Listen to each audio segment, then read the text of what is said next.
Êxodo, capítulo 6. No capítulo 5 do livro de Êxodo, nós deixamos Moisés em grande desespero. Ele fez o que ele achou que Deus o tinha chamado para fazer. Ele foi até Faraó e exigiu a liberação dos filhos de Israel. Mas Faraó, em vez de os libertar, aumentou a carga do trabalho e a severidade sobre eles. E os filhos de Israel começaram a criticar Moisés, dizendo: Por que você não deixa em paz a gente? Nós estávamos muito melhor antes de você aparecer.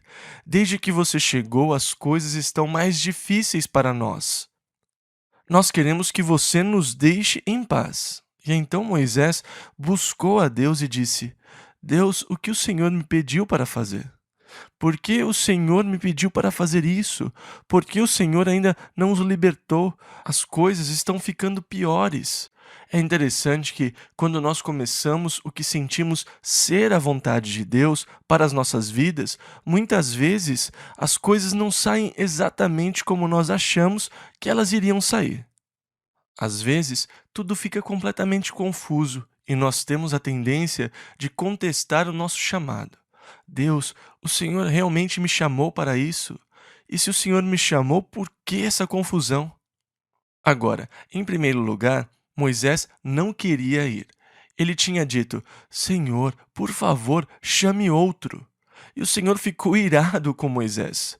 Moisés fez o que o Senhor disse, mas parece que as coisas estavam saindo ao contrário do que ele tinha previsto e estava esperando. Eu acho que sempre que nós entramos para qualquer ministério pelo Senhor, Satanás desafia o nosso compromisso de fé. Eu acho que Satanás vai fazer de tudo para nos desencorajar no começo de qualquer ministério. Ele vai fazer você duvidar do chamado de Deus para a sua vida. Ele vai contestar a obra de Deus na sua vida, especialmente se o ministério tiver alguma coisa a ver com os dons do Espírito. Como Satanás adora contestar qualquer manifestação de dons do Espírito. Por exemplo, o dom da profecia. Paulo disse lá em Romanos 12:6: Se é profecia, seja ela segundo a medida da fé. Muitas vezes, quando você dá um passo de fé e fala o que você acredita ser a palavra de Deus, as pessoas vão contestar, e isso vai fazer você questionar se foi realmente Deus que falou com você. Moisés estava sendo contestado, o povo contestou Moisés e o seu ministério, e ele, por sua vez, contestou a Deus. Por que o Senhor me enviou? As coisas não estão nada melhores, elas estão ficando piores. E nós começamos o capítulo 6 com a resposta de Deus ao seu perturbado profeta. Versículo 1.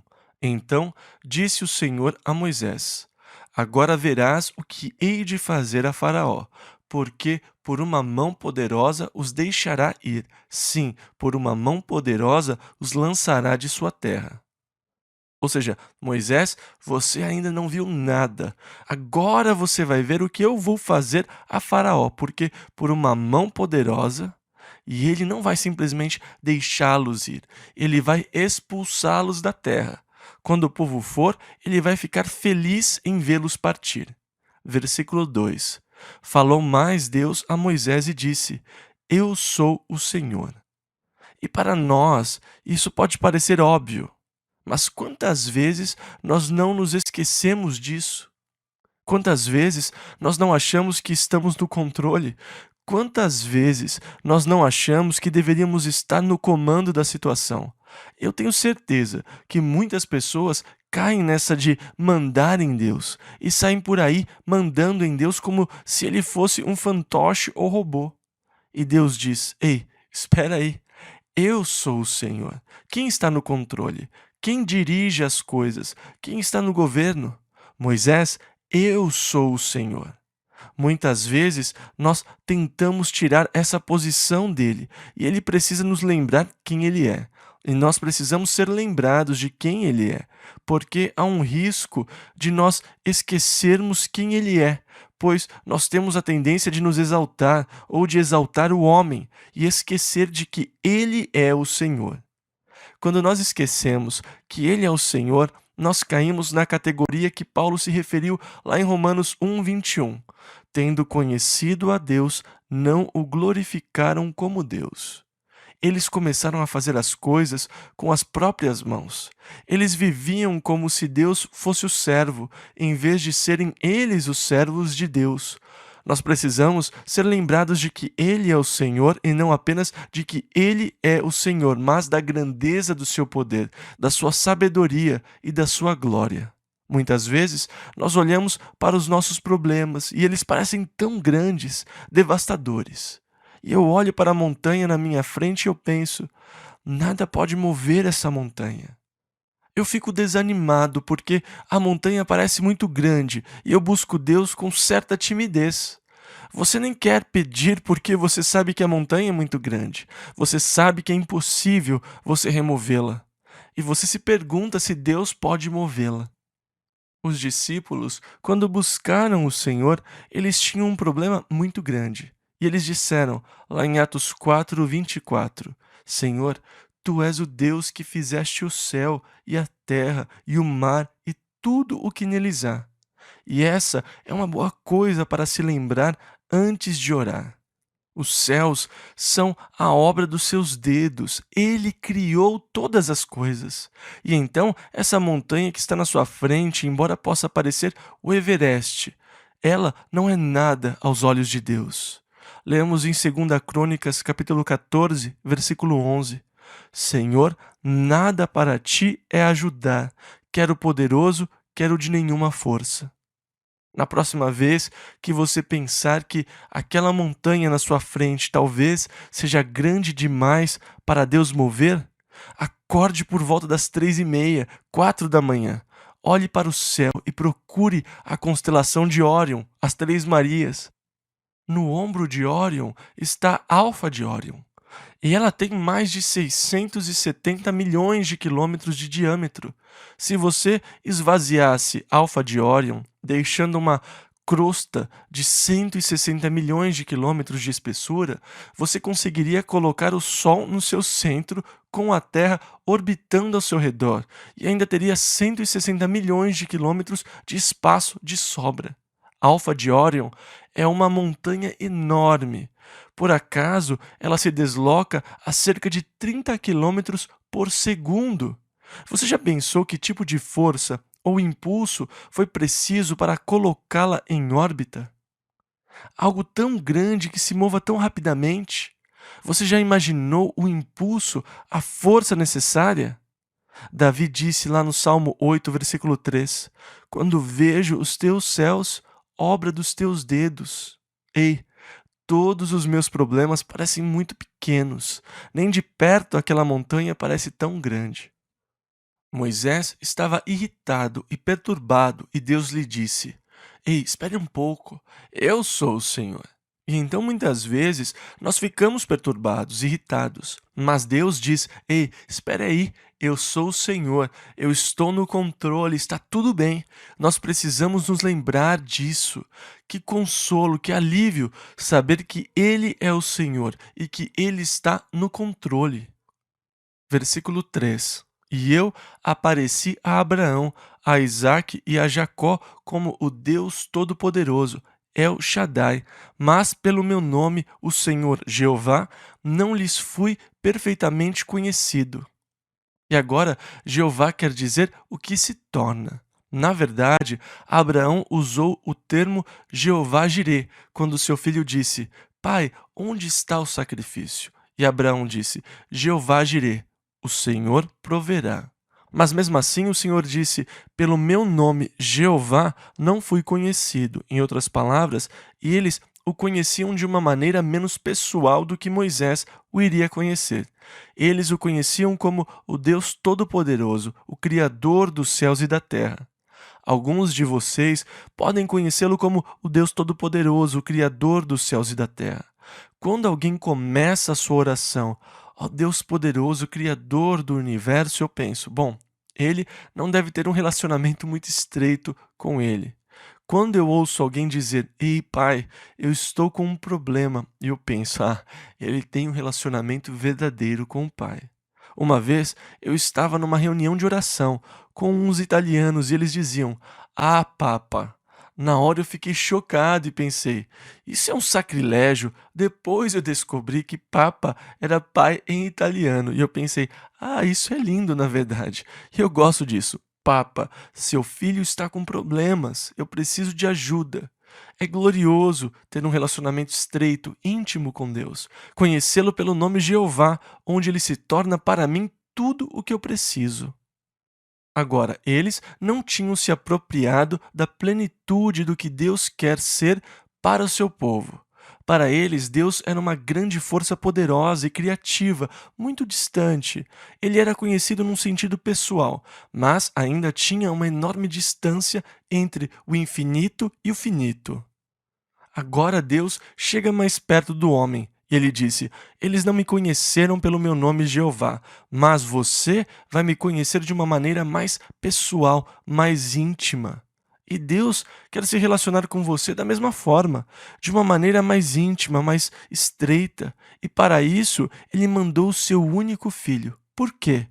Para você poder se relacionar com Deus da maneira mais íntima que um pai pode ter com seu filho, para que você chegue com confiança ao trono da graça, para alcançar misericórdia em tempo oportuno. É o que a Bíblia diz. Às vezes é engraçado quando algumas pessoas vêm ao meu escritório me ver e elas ficam nervosas e esquecem o que elas queriam falar. E eu me sinto estranho porque eu não sou ninguém e eu sei que eu não sou ninguém mesmo. Mas as pessoas respeitam a obra que Deus tem feito através de mim, o que Deus tem feito pela minha vida, embora isso não me torne em nada. Isso só glorifica a Deus, porque Ele é capaz de pegar algo como eu e fazer algo através de mim pela sua graça e seu amor. Isso só mostra como Deus é grande. As pessoas, às vezes, reagem daquela forma, mas na verdade não há nada de especial. Você não precisa ficar assim, não precisa se sentir daquela maneira. Sabe, os meus netos não são assim. Eles chegam com tudo lá no escritório. Eles não querem saber se eu estou em algum aconselhamento ou outra coisa. Eles interrompem o que estiver acontecendo. Vovô, eu preciso de um sorvete. E sabe o que? Eles têm prioridade por causa do relacionamento. Deus quer que você tenha um lindo e maravilhoso relacionamento com Ele. Ele quer que você tenha liberdade para buscá-lo a qualquer hora, mesmo com as coisas mais triviais. Ele quer ter esse tipo de relacionamento. Por isso Deus diz: veja, eles me conheciam como Deus Todo-Poderoso. Eu me revelei para eles. E eles me conheceram como Deus Todo-Poderoso, mas eles não tiveram um relacionamento estreito que eu quero que você e o povo tenham.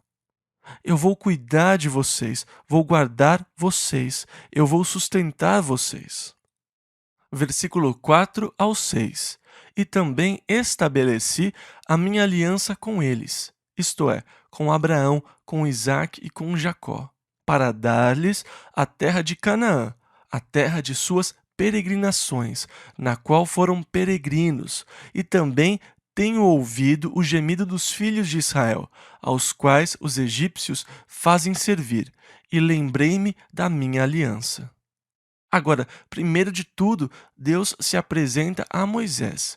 Eu fiz a minha aliança com eles, eu sei, eu ouvi e eu me lembrei da minha aliança.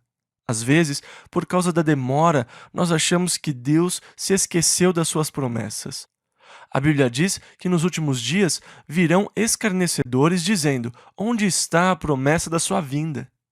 Nós lemos isso em 2 Pedro 3,4. Por causa da demora, haverá escarnecedores. 2 Pedro 3,9 diz: o Senhor não retarda a sua promessa, ainda que alguns a tenham por tardia, mas é longânimo. Versículos 6 ao 8.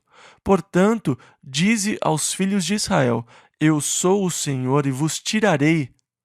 Primeiro de tudo, eu sou, e depois eu os tirarei de debaixo das cargas dos egípcios, e vos livrarei da servidão, e vos resgatarei com braço estendido e com grandes juízos.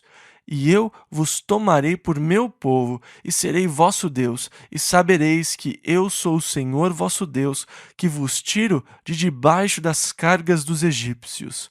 E eu vos levarei à terra, acerca da qual levantei minha mão, jurando que a daria a Abraão, a Isaque e a Jacó, e vô-la darei por herança eu, o Senhor.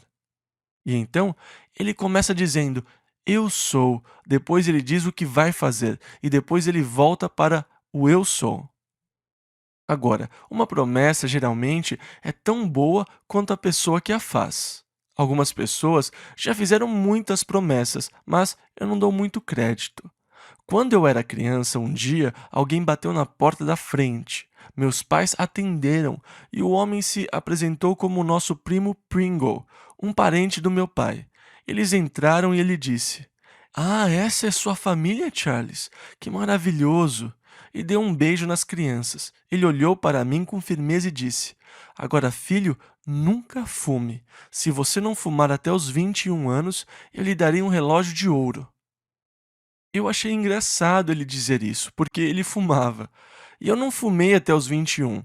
Aliás, eu ainda não fumei, mas eu nunca mais o vi. E então eu tenho a promessa de um relógio de ouro que eu nunca vi, porque eu nunca mais vi o primo Pringle. Nós não devemos acreditar então em algumas promessas. Mas eu sei de uma coisa: quando Deus faz uma promessa, ele começa dizendo: Veja, eu sou o Senhor. E eu vou fazer isso, vou fazer aquilo. E ele promete fazer 7 coisas pelo seu povo. E a história dos filhos de Israel é uma história simbólica. E ela simboliza o Filho de Deus que sai da escravidão e passa pelo Mar Vermelho, o batismo, para um novo relacionamento de fé com Deus no deserto. Ele passa pela morte da velha vida e do velho eu para entrar na terra da promessa, uma vida de abundância e de plenitude. Nós podemos pegar essas promessas de Deus para Israel e aplicá-las nas nossas próprias vidas. Versículos 6 ao 9: Eu vos tirarei de debaixo das cargas dos egípcios, vos livrarei da servidão, da carne, da velha vida, e vos resgatarei. E eu vos tomarei por meu povo, e eu vos levarei à plenitude que eu vos tenho prometido. Deste modo falou Moisés aos filhos de Israel, as palavras do Senhor. Mas eles não ouviram a Moisés por causa da angústia de espírito e da dura servidão. A essa altura, eles estavam desanimados por causa das cargas que os egípcios estavam colocando sobre eles. E quando Moisés chegou com as gloriosas promessas e as declarações de Deus, o povo não conseguiu acreditar. Versículo 10 ao 12. Falou mais o Senhor a Moisés, dizendo: Entra e fala a Faraó, rei do Egito, que deixe sair os filhos de Israel da sua terra. Moisés, porém, falou perante o Senhor, dizendo: Eis que os filhos de Israel não me têm ouvido, como, pois, Faraó me ouvirá? Também eu sou incircunciso de lábios.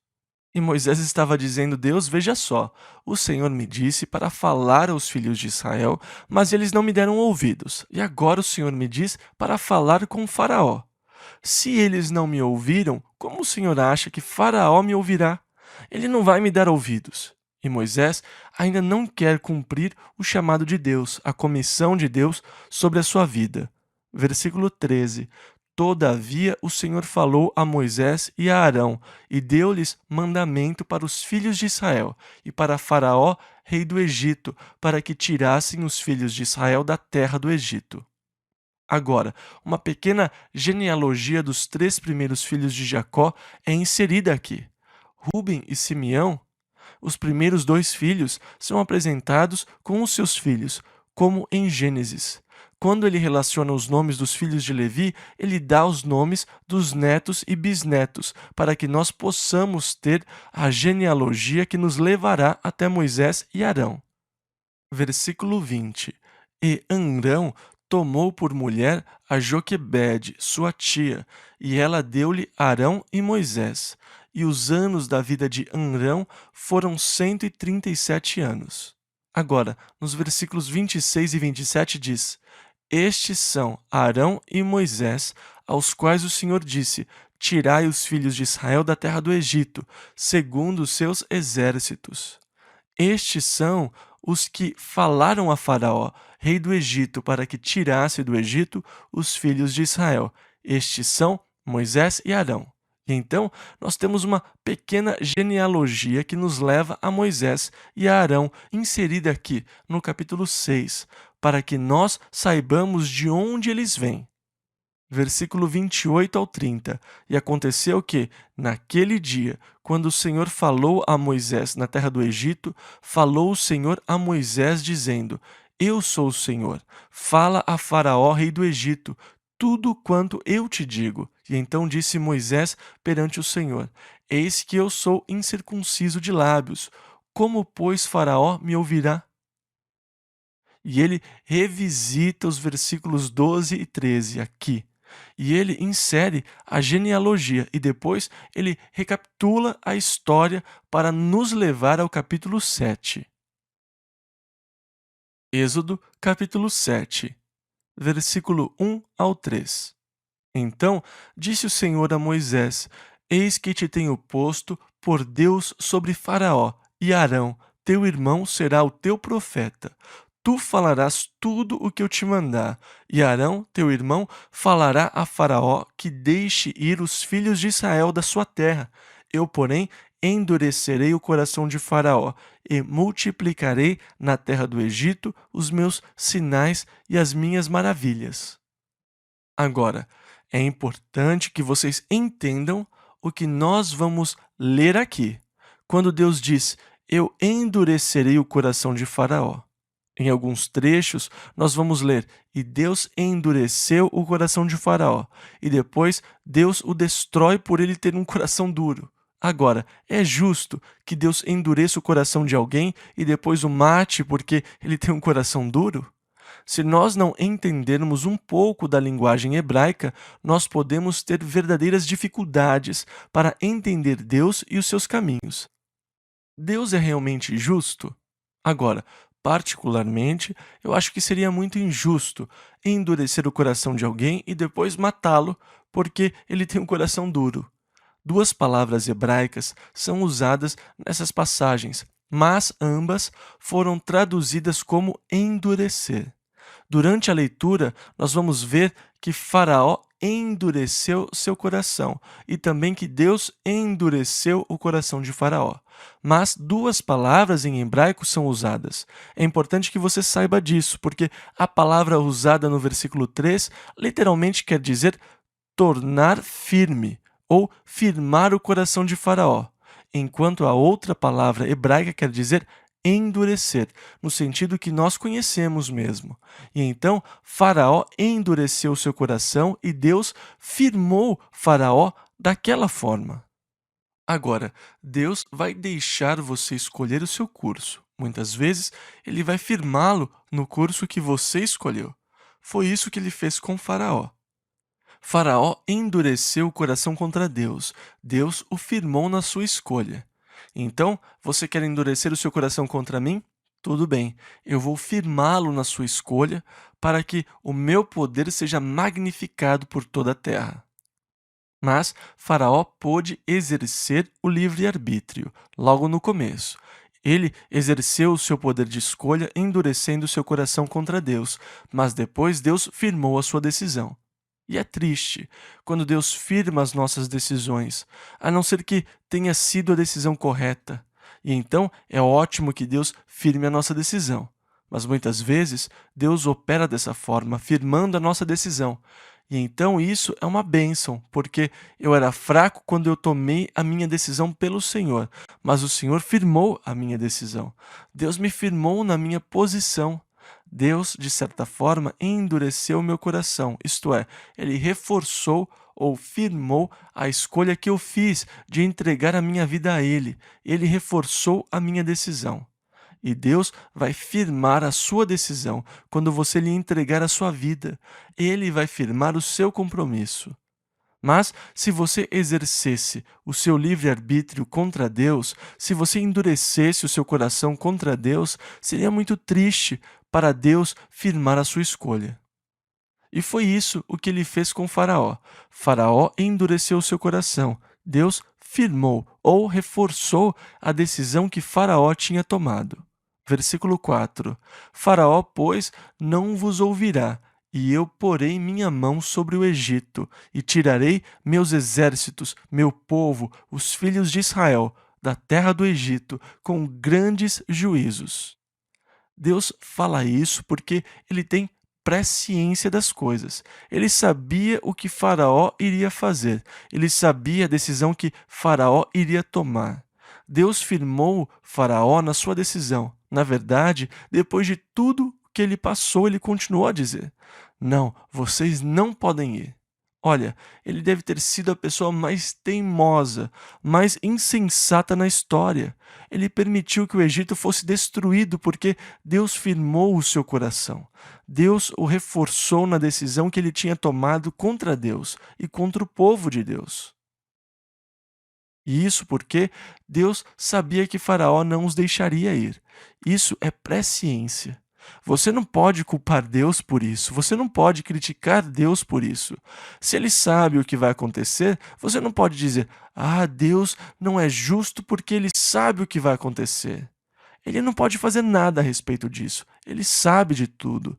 Isso não pode ser evitado. Então, Deus lida dessa forma porque ele tem a vantagem da presciência. Seria tolice ter a presciência e não usá-la para seu proveito. Pense no que você poderia fazer se você tivesse presciência como Deus. Se você fosse ao hipódromo, tendo presciência de qual cavalo iria ganhar a corrida, não seria tolice apostar no perdedor? Seria burrice. Se você tivesse presciência e soubesse qual cavalo ganharia, você naturalmente apostaria no cavalo vencedor. Agora, como Deus tem presciência, como ele sabe quem vai ganhar, não seria tolice se ele investisse nos perdedores? É claro que seria. Você não pode culpar Deus porque ele já sabe o que vai acontecer. O que eu acho maravilhoso é que ele investiu em mim. Ele investiu em você. O que isso quer dizer então? Quer dizer que você é um vencedor. Deus está operando na sua vida. Ele sabe o que ele planejou para você. Isso quer dizer que você está no lado vencedor. Deus o escolheu. E isso não deveria assustar você. Deveria fazer o seu coração se alegrar. Deus sabia o que Faraó iria fazer, e ele disse: Ele vai endurecer seu coração, ele não vai ouvir você, ele não vai dar ouvidos ao que você tem a dizer, para que eu possa tocá-los e tirar o meu povo de lá. Versículos 5 ao 9. Então os egípcios saberão. Este é o propósito, para que os egípcios e mais tarde todo mundo saiba, mas para que os egípcios saibam aqui que eu sou o Senhor, quando estender a minha mão sobre o Egito e tirar os filhos de Israel do meio deles. Assim fizeram Moisés e Arão, como o Senhor lhes ordenara, assim fizeram. E Moisés era da idade de 80 anos, e Arão da idade de 83 anos. E então Moisés era o caçula, quando falaram a Faraó. E o Senhor falou a Moisés e Arão, dizendo: Quando Faraó vos falar, dizendo: Fazei vós um milagre, dirás a Arão: Toma a tua vara e lança diante de Faraó, e se tornará em serpente. E então, quando vocês estiverem diante de Faraó e ele disser: Mostrem-me um milagre, Arão deve lançar a sua vara no chão e ela vai virar uma serpente. Versículo 10 ao 13. E então Moisés e Arão foram a Faraó e fizeram assim como o Senhor ordenara. E lançou Arão a sua vara diante de Faraó e diante dos seus servos, e tornou-se em serpente. E Faraó também chamou os sábios e encantadores, e os magos do Egito fizeram também o mesmo com os seus encantamentos, porque cada um lançou sua vara, e tornaram-se em serpentes. E Deus se deu melhor, mas a vara de Arão tragou as varas deles. Porém o coração de Faraó se endureceu e não os ouviu como o Senhor tinha falado. Agora, eu acho interessante que os mágicos de Faraó tenham sido capazes de repetir a façanha de Arão e Moisés. As trevas têm poderes que são capazes de imitar a obra de Deus. Satanás é um grande impostor. Só porque uma determinada situação tem uma espécie de aura ou pareça miraculosa, eu não consigo entender nem assegurar que ela seja uma legítima obra de Deus. Satanás é capaz de simular muitas obras de Deus, e ele sempre faz isso. Uma das coisas que vão marcar o anticristo é a grande habilidade que ele vai ter de operar milagres, sinais e maravilhas diante das pessoas. Ele vai ser capaz de fazer proezas miraculosas. Agora, nós lemos que Satanás, para enganar, é capaz de se transformar em anjo de luz. Ele é capaz de simular a obra de Deus para enganar as pessoas. Como Satanás é capaz de simular a obra de Deus, nós então deveríamos dizer: bem, eu não quero nada com milagres, porque Satanás pode simular milagres. Observe que o falsificador nunca descarta o genuíno, ele faz o oposto. Você não pode ter uma falsificação se não tiver o genuíno. Tem que ser falsificação de alguma coisa. É a falsificação de algum artigo genuíno. Dessa forma, o falsificador nunca descarta o genuíno, apenas afirma que o genuíno existe. E vão dizer: há dons falsificados. Isso, sem dúvida, é verdade, mas isso não contradiz os verdadeiros dons de Deus, apenas os confirma.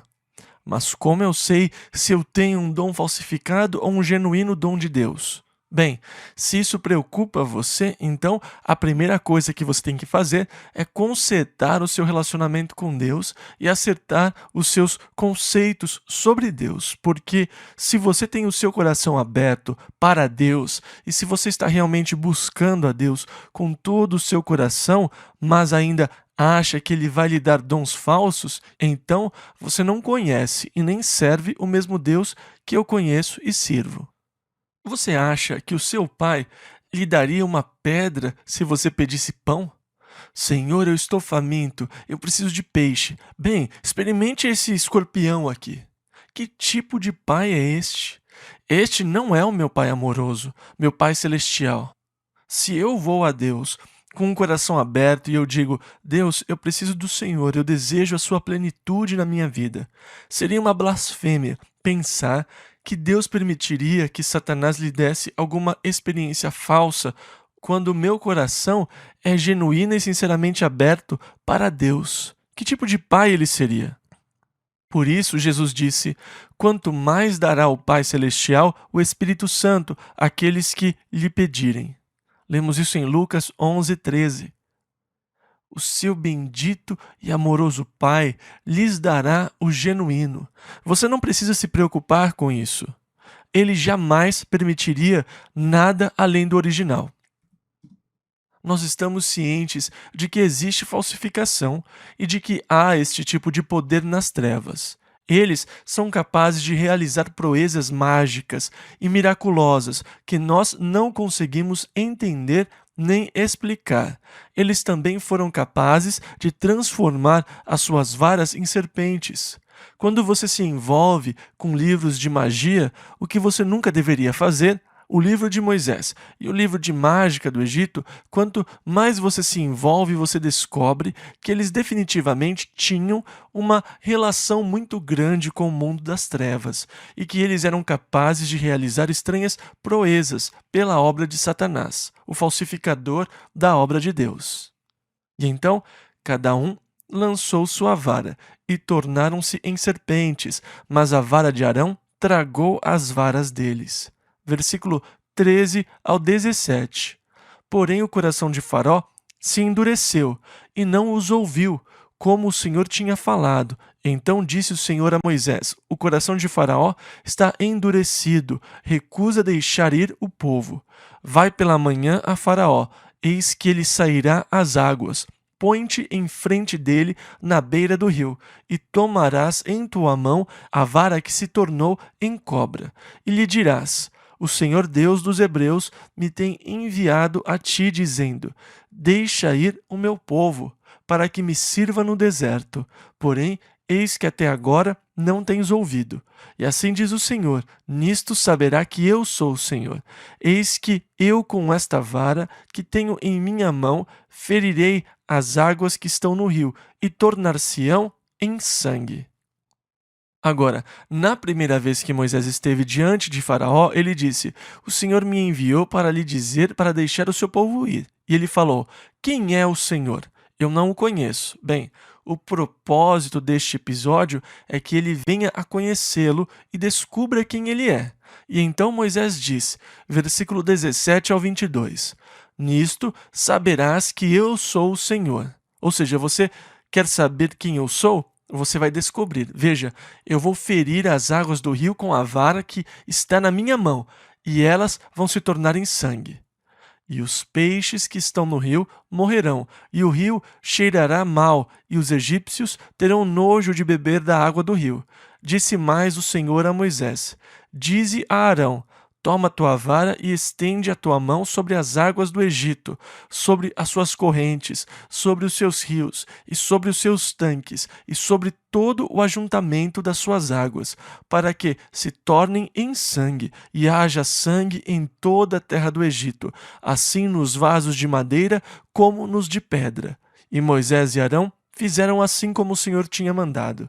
E Arão levantou a vara e feriu as águas que estavam no rio, diante dos olhos de Faraó, e diante dos olhos de seus servos. E todas as águas do rio se tornaram em sangue, e os peixes que estavam no rio morreram, e o rio cheirou mal. E os egípcios não podiam beber a água do rio, e houve sangue por toda a terra do Egito. Porém, os magos do Egito também fizeram o mesmo com os seus encantamentos. Novamente, nós vemos outra simulação. Mas sabe, eles aqui estão sendo um pouco burros. Quer dizer, como isso ajuda Faraó? Agora, eles estão adicionando pragas. Seria melhor se eles ferissem as águas para torná-las puras de novo, em vez de aumentar a poluição das águas.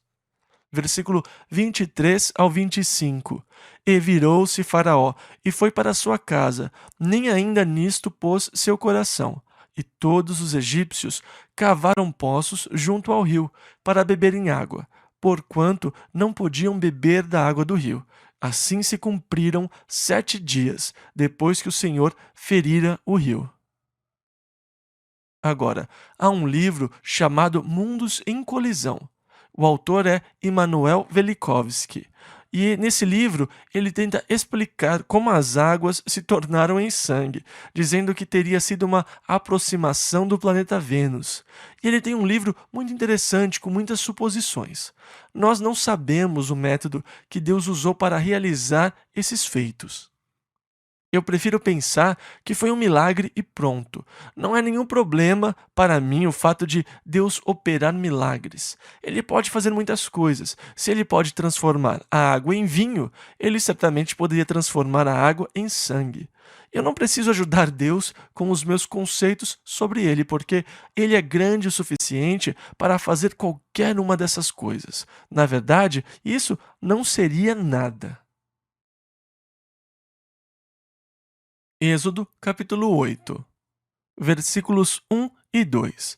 Depois disse o Senhor a Moisés: Vai a Faraó e dize-lhe: Assim diz o Senhor: Deixa ir o meu povo, para que me sirva. E então, esta aqui é a 4ª vez que ele pede: E se recusares deixá-lo ir, eis que ferirei com rãs todos os teus termos. Agora, os egípcios adoravam serpentes. E então, quando a vara virou uma serpente, eles não a podiam matar porque elas eram adoradas. Eles também consideravam o rio Nilo como Deus, por causa das suas forças mantenedoras da vida. Quando as suas águas viraram sangue, Deus, na verdade, atacou outro dos seus deuses. E outra coisa que eles adoravam eram rãs, e eles não podiam matá-las porque elas eram consideradas sagradas. E então, você gosta de rãs? Você quer adorar rãs? Tá bom, eu vou mandar rãs para vocês. Versículo 3 ao 6. E o rio criará rãs, que subirão e virão à tua casa, e ao teu dormitório, e sobre a tua cama, e às casas dos teus servos, e sobre o teu povo, e aos teus fornos, e às tuas amassadeiras, e as rãs subirão sobre ti e sobre o teu povo, e sobre todos os teus servos. Disse mais o Senhor a Moisés: Dize a Arão: Estende a tua mão com tua vara sobre as correntes, e sobre os rios, e sobre os tanques, e faze subir rãs sobre a terra do Egito. E Arão estendeu a sua mão sobre as águas do Egito, e subiram rãs, e cobriram a terra do Egito. E então elas vinham de lagos, dos rios, e elas invadiram a terra, seguindo os desejos e os estímulos que Deus lhes havia dado. E eu acho muito interessante observar o controle de Deus sobre a natureza. A natureza em si é interessante, com tantas coisas imponderáveis, na verdade. E eu amo estudar as habilidades das pequenas criaturas de Deus. Eu acho que foi a National Geographic, no mês passado, que trouxe um artigo fascinante sobre pássaros e os instintos de orientação que lhes são inerentes. Não se sabe exatamente como eles são capazes de voar milhares de quilômetros sobre oceanos e tudo mais. Eles acham que talvez eles sejam capazes de sintonizar as forças magnéticas para orientação. Realmente não se sabe como eles conseguem navegar de forma tão precisa. Esse pássaro chamado tarambola passa o inverno no Havaí e o verão no Alasca. Esse pássaro não é nada bobo. Ele vai para o Alasca na primavera para ter os filhotes. Depois, no outono, antes das grandes tempestades, ele volta para o Havaí, sem parar por muitos milhares de quilômetros, e perde cerca de um quarto do seu peso na viagem. Ele come muito antes de partir, armazena tudo e depois decola. Como ele consegue encontrar as ilhas havaianas, aquele pontinho no Pacífico, é uma coisa impressionante. E você não pode dizer, bem, eles lembram o caminho que vieram, porque não há nada para observar. O interessante é que quando chega o outono, os pais partem para o Havaí, mas os pequenos filhotes ficam até crescerem um pouco mais para poderem voar. Em umas 2 semanas, eles se alimentam bastante e fazem muito exercício, e 2 semanas depois que os pais se foram, os filhotes decolam e voam diretamente até o Havaí, onde eles nunca estiveram antes. Agora, me diga como isso é possível. Deus pode dar aos animais instinto de orientação e ele fez isso com as rãs. Ele chamou todas as rãs dos rios. As senhoras sovavam a massa do pão com as rãs pulando sobre ela e elas não as podiam matar. Elas eram considerados deuses. E Arão estendeu a sua mão sobre as águas do Egito e subiram rãs e cobriram a terra do Egito. Versículos 7 ao 14. Então os magos fizeram o mesmo. Se fosse eu, as mataria, com os seus encantamentos, e fizeram subir rãs sobre a terra do Egito. E Faraó chamou a Moisés e Arão e disse: Rogai ao Senhor. Quem é o Senhor? Eu não conheço, mas agora Faraó está mudando o tom. Rogai ao Senhor, que tire as rãs de mim e do meu povo. Depois deixarei ir o povo, para que sacrifiquem ao Senhor. E disse Moisés a Faraó: Digna-te dizer-me quando é que hei de rogar por ti. Em outras palavras, diga-me quando você quer que as rãs sumam, para que quando elas forem você saiba que foi Deus que o fez. Para você não dizer, elas decidiram voltar para o rio sozinhas. Então, diga-me quando você quer que elas sumam. E pelos teus servos e por teu servo, para tirar as rãs de ti e das tuas casas e fiquem somente no rio. E ele disse, amanhã. E Moisés disse, seja conforme a tua palavra, para que saibas quem é Jeová, para que você saiba que ninguém há como o Senhor nosso Deus. E as rãs apartar-se-ão de ti, das tuas casas, dos teus servos e do teu povo. Somente ficarão no rio. E então saíram Moisés e Arão da presença de Faraó. E Moisés clamou ao Senhor por causa das rãs que tinha posto sobre Faraó. E o Senhor fez conforme a palavra de Moisés, e as rãs morreram nas casas. Ele não as mandou de volta para o rio, ele as deixou morrer. Morreram nas casas, nos pátios e nos campos, e ajuntaram-se em montões, e a terra cheirou mal. Esses eram seus deuses fedidos, e Deus esfregou os seus narizes nos seus deuses, dizendo: Você quer servi-los? Vocês não sabem quem eu sou? Então aqui está. Versículos 15 e 16. Vendo, pois, Faraó que havia descanso, endureceu. Agora a palavra é completamente diferente, é kabed. Ele endureceu ou tornou pesado. Tornar pesado é a tradução literal o seu coração e não os ouviu, como o Senhor tinha dito. Disse mais o Senhor a Moisés: Dize a Arão: Estenda a tua vara. Ele não foi a Faraó dessa vez. Ele vai mandar uma para ele sem aviso. E então dize a Arão: Estende a tua vara e fere o pó da terra, para que se torne em piolhos por toda a terra do Egito. Agora, ou são piolhos ou são pernilongos. Nós não sabemos o que era. Essa palavra é usada apenas 2 vezes. Aqui, nos Salmos, de algumas traduções da Septuaginta, essa praga parece se referir a pernilongos, mas na verdade não faz qualquer diferença. Qualquer um seria uma tristeza. Versículos 17 e 18. E fizeram assim, e Arão estendeu a sua mão com a sua vara e feriu o pó da terra. E havia muitos piolhos nos homens e no gado. Todo o pó da terra se tornou em piolhos em toda a terra do Egito. E os magos fizeram também assim com os seus encantamentos para produzir piolhos, mas não puderam. E então, aqui terminam os efeitos dos mágicos dos egípcios. Eles não foram capazes de simular isso. Agora, aqui acontece uma espécie de criação de vida. Este foi o limite. Eles conseguiram atrair as rãs dos rios. Eles conseguiram fazer serpentes com as varas. Mas a partir daqui eles não conseguem mais imitar. Os seus poderes foram mais do que superados agora. Versículo 19 ao 22. Então disseram os magos a Faraó: Isso é o dedo de Deus. Porém, o coração de Faraó se endureceu e não os ouvia como o Senhor tinha dito. Disse mais o Senhor a Moisés: Levanta-te pela manhã cedo e põe-te diante de Faraó. Eis que ele sairá às águas. E dize-lhe: Assim diz o Senhor: Deixa ir o meu povo, para que me sirva. E então, a próxima exigência, na verdade, é a quinta feita a Faraó.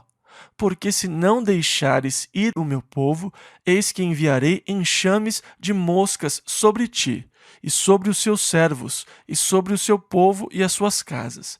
E as casas dos egípcios se encherão destes enxames, e também a terra em que eles estiverem. E naquele dia eu separarei a terra de Gozém, em que meu povo habita. Em outras palavras, a partir de agora, Deus vai fazer uma distinção entre os egípcios e os filhos de Israel. As pragas virão sobre os egípcios, mas os filhos de Israel serão poupados. E então Deus agora faz uma divisão. Versículo 22. Que nela não haja enxames de moscas, para que saibais que eu sou o Senhor no meio desta terra. Quem é o Senhor? Eu não o conheço. Essa foi a declaração do faraó. E de novo, Deus diz, então, para que você saiba quem eu sou, e Deus está se apresentando a ele.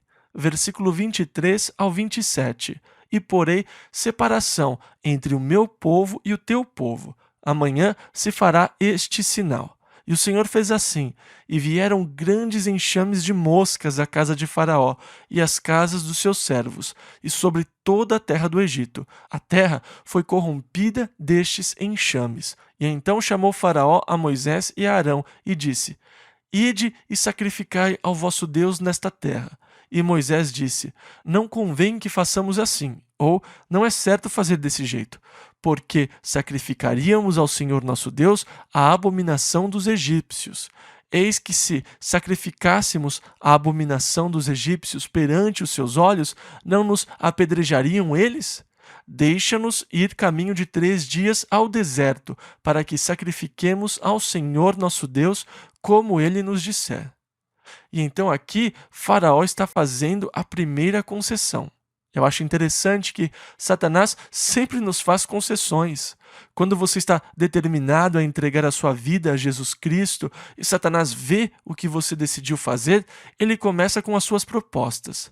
Tudo bem, se você quer se passar por louco, mas não vá ficar muito religioso, tá? Sabe, não vá muito longe. Tudo bem, mas não se envolva demais. Você não quer virar um fanático religioso, né? E ele também diz: isso, vá à igreja uma vez por semana, a cada 2 semanas, mas não fique tão entusiasmado. Satanás dá essas sugestões. E Satanás disse: pode ir, mas sacrifique aqui na terra. Não vá muito longe, fique na terra. Agora, para os egípcios, os animais eram sagrados, eles o adoravam, e Moisés sabia que se eles sacrificassem na terra, a ira dos egípcios se voltaria contra eles e eles iriam apedrejar os filhos de Israel. Como os sacrifícios ao Senhor incluíam o sacrifício dos animais, Moisés, de forma sábia, disse: de jeito nenhum, nós precisamos tomar um caminho de 3 dias fora da terra, porque se os egípcios nos virem sacrificar, eles nos apedrejarão. Versículo 28.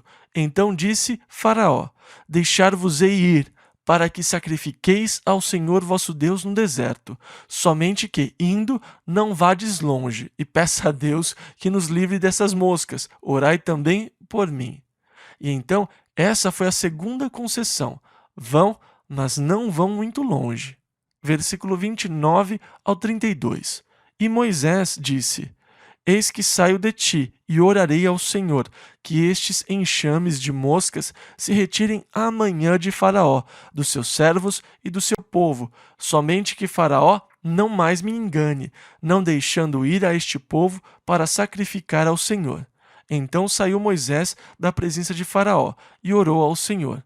E fez o Senhor conforme a palavra de Moisés, e os enxames de moscas se retiraram de Faraó, dos seus servos e do seu povo. Não ficou uma só. Mas endureceu Faraó ainda esta vez seu coração, e não deixou ir o povo. Êxodo, capítulo 9, versículo 1 ao 6. Depois o Senhor disse a Moisés: vai a Faraó. Agora nós temos a sexta exigência. E diz-lhe: assim diz o Senhor, Deus dos Hebreus: deixa ir o meu povo, para que me sirva. Porque se recusares deixá-los ir, e ainda por força os detiveres, eis que a mão do Senhor será sobre teu gado, que está no campo, sobre os cavalos, sobre os jumentos, sobre os camelos, sobre os bois e sobre as ovelhas, com pestilência gravíssima, ou uma espécie de furúnculo que viria sobre os animais. E o Senhor fará separação entre o gado dos israelitas e o gado dos egípcios, para que nada morra de tudo o que for dos filhos de Israel. E o Senhor assinalou certo tempo, dizendo: amanhã fará o Senhor esta coisa na terra. E o Senhor fez isso no dia seguinte. E todo, agora a palavra todo tem um sentido genérico.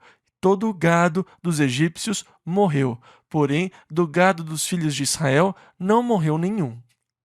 Isto é, todo o gado que morreu era dos egípcios. Isso não quer dizer que todo o gado dos egípcios morreu, mas que todos os que morreram eram egípcios. Nenhum gado dos filhos de Israel morreu. Você entende o que eu quero dizer? Mais tarde, nós vamos ver que o gado dos egípcios se fere com a saraiva que Deus manda. Então, tudo quer dizer todo gado que morreu era gado egípcio. Isso não quer dizer que todo gado foi destruído.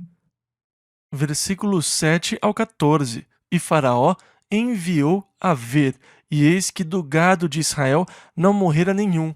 Porém o coração de Faraó se agravou, e não deixou ir o povo. Então disse o Senhor a Moisés e a Arão.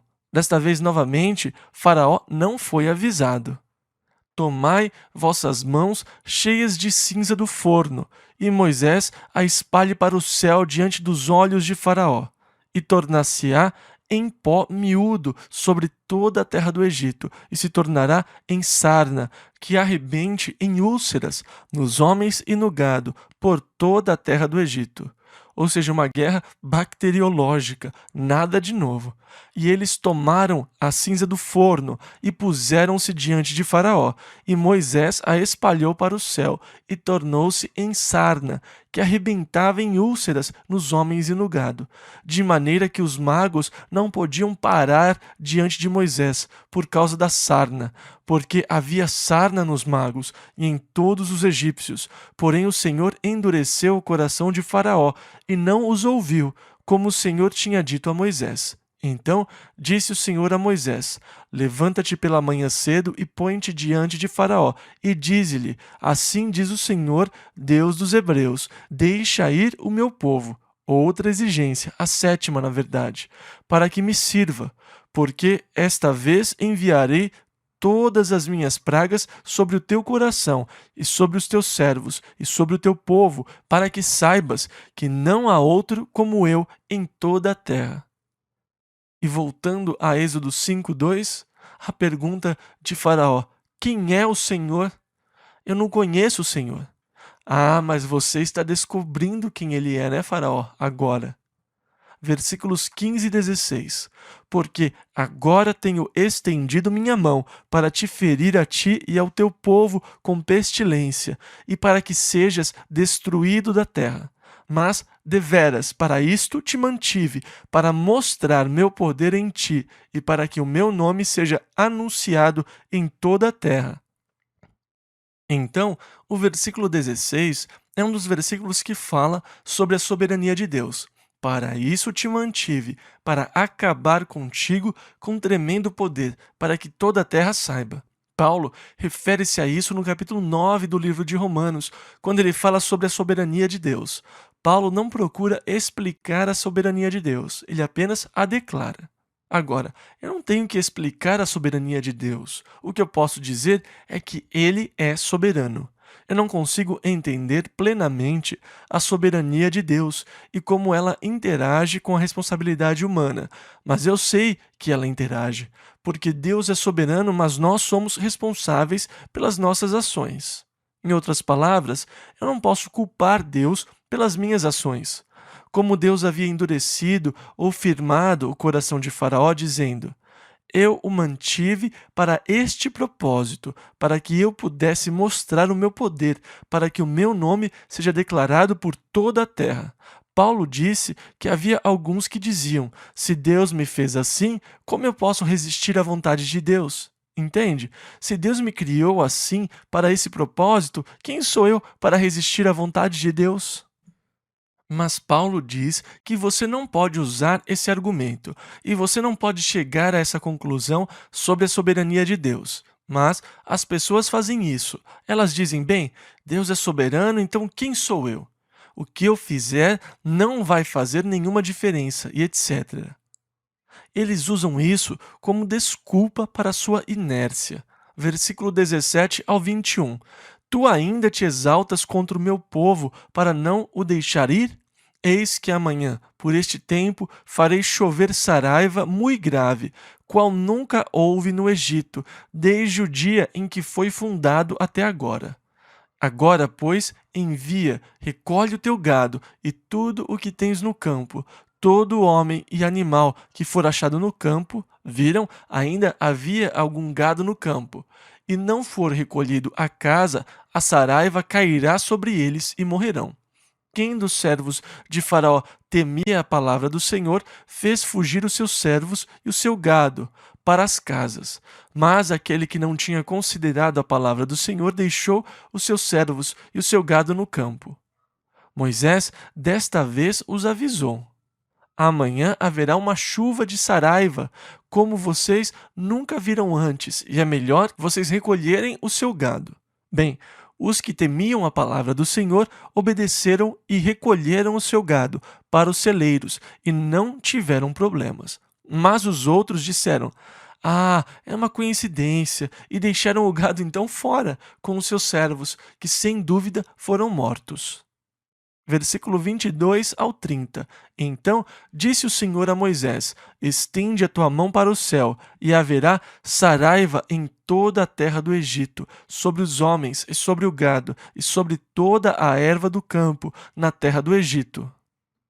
E Moisés estendeu a sua vara para o céu, e o Senhor deu trovões e saraiva, e fogo corria pela terra, e o Senhor fez chover saraiva sobre a terra do Egito.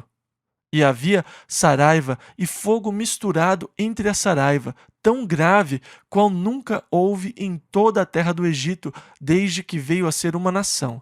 E a saraiva feriu em toda a terra do Egito tudo quanto havia no campo, desde os homens até os animais. Também a saraiva feriu toda a erva do campo e quebrou todas as árvores do campo. Somente na terra de Gozém, onde estavam os filhos de Israel, não havia saraiva. Então Faraó mandou chamar a Moisés e Arão e disse-lhes: Esta vez pequei. Como assim? E das outras vezes? O Senhor é justo, mas eu e o meu povo ímpios. Orai ao Senhor, pois que basta, para que não haja mais trovões de Deus nem saraiva, e eu vos deixarei ir, e não ficareis mais aqui. Então lhe disse Moisés: Em saindo da cidade, estenderei minhas mãos ao Senhor. Os trovões cessarão, e não haverá mais saraiva, para que saibais que a terra é do Senhor. Todavia, quanto a ti e aos teus servos, eu sei que ainda não temereis diante do Senhor Deus. Então, é interessante que agora nós temos uma confissão de pecado. Eu pequei, o Senhor é justo, eu e o povo somos ímpios. Mas não foi uma confissão de pecado sincera.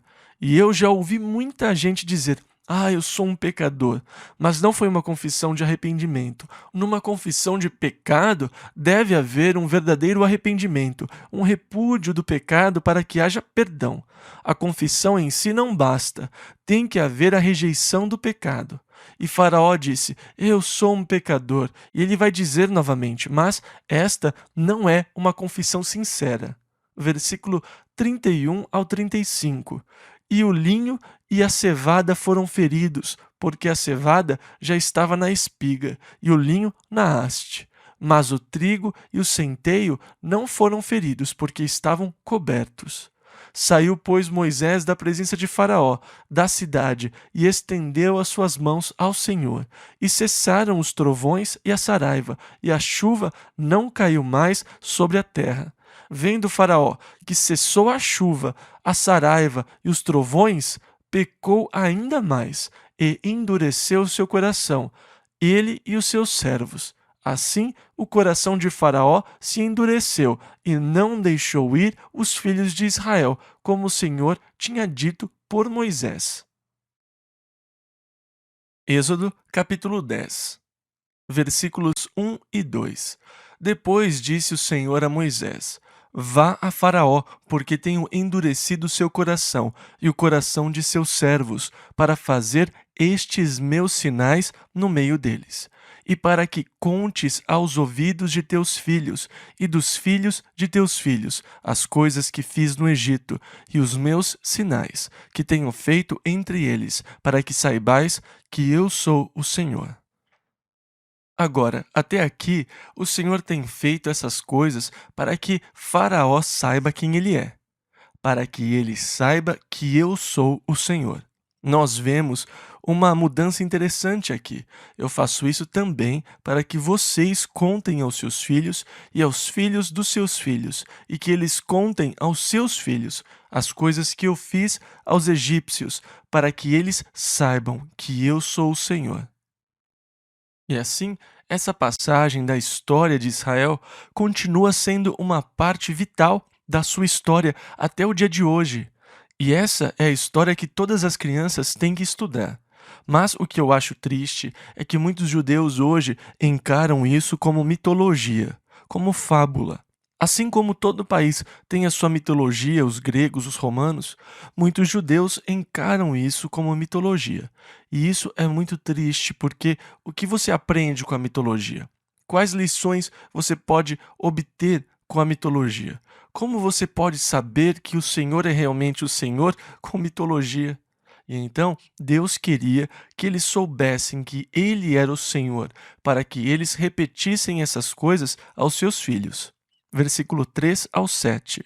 Assim foram Moisés e Arão a Faraó, e disseram-lhe: Assim diz o Senhor Deus dos Hebreus: Até quando recusarás humilhar-te diante de mim?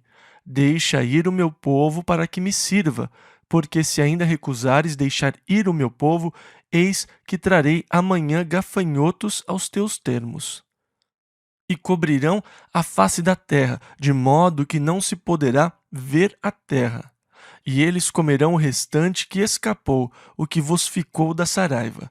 Também comerão toda a árvore que vos cresce no campo, e encherão as tuas casas, e as casas de todos os teus servos, e as casas de todos os egípcios, quais nunca viram teus pais, nem os pais de teus pais, desde o dia em que se acharam na terra até o dia de hoje. E virou-se e saiu da presença de Faraó. E assim ele deu um aviso a Faraó: amanhã virão os gafanhotos. E os servos de Faraó disseram-lhe: até quando este homem nos há de ser por laço? Deixa ir os homens, para que sirvam ao Senhor seu Deus. Ainda não sabes que o Egito está destruído?